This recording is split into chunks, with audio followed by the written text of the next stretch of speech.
Ibu Sri Mulyani merupakan wanita sekaligus orang pertama yang menjabat sebagai Direktur Pelaksana Bank Dunia. Pada tahun 2005, beliau menjabat sebagai Menteri Keuangan pada Kabinet Indonesia Bersatu. Beliau dinobatkan sebagai Menteri Keuangan Terbaik Asia pada tahun 2006 oleh Emerging Markets pada tanggal 18 September 2006 di sela sidang tahunan Bank Dunia dan IMF di Singapura. Beliau juga terpilih sebagai wanita paling berpengaruh ke-23 di dunia versi majalah Forbes tahun 2008 dan wanita paling berpengaruh kedua di Indonesia versi majalah Globe Asia bulan Oktober 2007. Berorientasi pelayanan, Ibu Sri Mulyani merupakan sosok pemimpin yang cekatan dan solutif dalam membuat kebijakan yang berdampak luas pada stabilitas negara dan masyarakat. Hal ini ditunjukkan dengan kebijakan menaikkan PPN sebesar 11% sebagai upaya untuk menekan defisit APBN dan meningkatkan pendapatan negara. Selain itu, beliau mengucurkan dana senilai 7,4 miliar untuk memperbaiki jembatan dan jalan yang rusak di Indonesia. Dengan memperbaiki akses jalan dan jembatan, dapat mempercepat akselerasi kegiatan perekonomian di Indonesia. Ibu Sri Mulyani sebagai seorang Menteri Keuangan merupakan sosok yang akuntabel. Beliau bertanggung jawab atas jabatan yang diberikan kepadanya. Beliau juga mampu membawa Indonesia menjadi negara dengan tingkat transparansi pengelolaan APBN tertinggi se-Asia Tenggara. Bahkan peringkat 17 dari 120 negara di dunia pada Open Budget Survey pada tahun 2021. Ibu Sri Mulyani juga merupakan sosok yang tegas yang dapat dilihat dari konsistensi beliau dalam memperbaiki, meningkatkan, dan menerapkan tata kelola birokrasi yang baik sesuai dengan standar yang tinggi pada pengelolaan keuangan negara.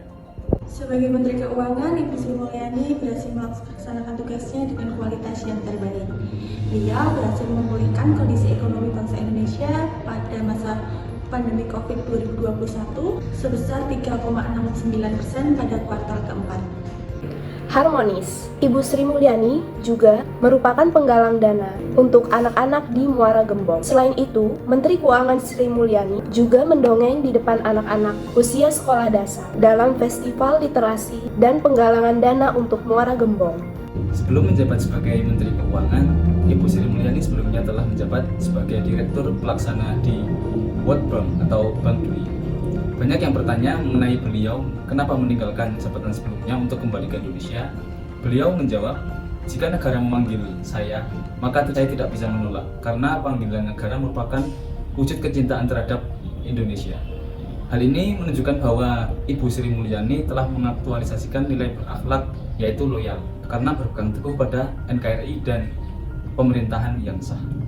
Nilai yang keenam adalah adaptif. Ibu Sri Mulyani sebagai Menteri Keuangan melakukan berbagai macam inovasi pada masa pandemi COVID tahun 2021, yaitu dengan transformasi ekonomi digital seperti e-filing dan e-payment, sehingga masyarakat tidak perlu datang ke kantor pajak untuk membayar pajak. Ibu Sri Mulyani sebagai Menteri Keuangan berkolaborasi dengan Kementerian Luar Negeri untuk memperkuat diplomasi ekonomi melalui pembentukan Nota Kesepahaman atau MOU yang bertempat di Gedung Pancasila.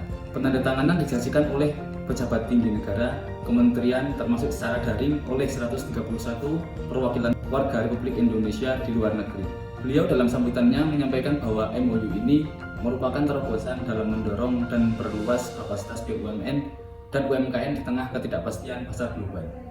Ibu Sri Mulyani merupakan seorang yang bisa dijadikan sebagai role model Indonesia karena beliau mampu menerapkan core values ASN, yaitu akuntabel, loyal, adaptif, dan kolaboratif melalui kebijakan-kebijakan yang beliau lakukan demi kemajuan bangsa Indonesia.